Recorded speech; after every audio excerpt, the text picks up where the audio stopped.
Floodplains worldwide move several tons of sediment per year, but what are they? Nansen and Croak defines a floodplain as a surface next to the channel that is inundated once during a given return period.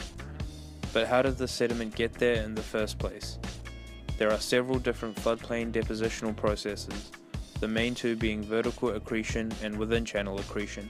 Vertical accretion happens mainly along low-gradient, single-thread or anastomosing channels. This mostly happens in places with low energy within the stream, resulting in little to no channel migration. This can look differently according to what kind of river processes are occurring within the floodplain. For example, floodplains with a levee and back swamp rely heavily on overbank flow within the vertical accretion process. As this overland flow occurs, sediment is deposited onto the floodplain and distal fining happens. In an alluvial, multi-channeled system, such as landscapes with a secondary channel, water floods the area between this and the primary channel, leading to the buildup of sediment in the middle, and in an alluviated next to the primary channel.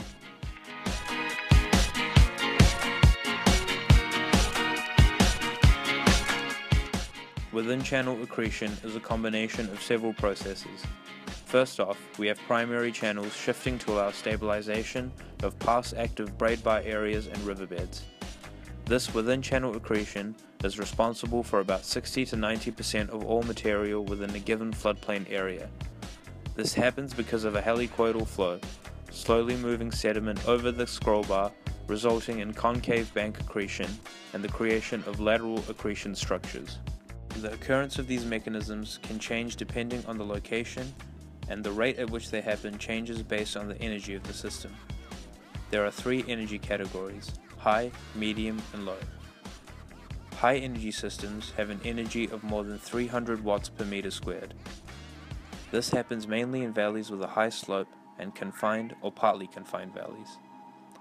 Medium energy systems sit at an energy between 10 and 300 watts per meter squared, and are commonly associated with braided and meandering rivers. Anastomosing rivers are the main type within the low energy category, with an energy of under 10 watts per meter squared. Floodplain stripping involves the reworking and stripping of the floodplain. This occurs in four main steps. The process begins with a stripped landscape, and over time, the amount of sediment builds up, leading to a more mature slope. Eventually, a larger scale flood event occurs, leading to mass erosion, effectively resetting the system and reverting back to step one.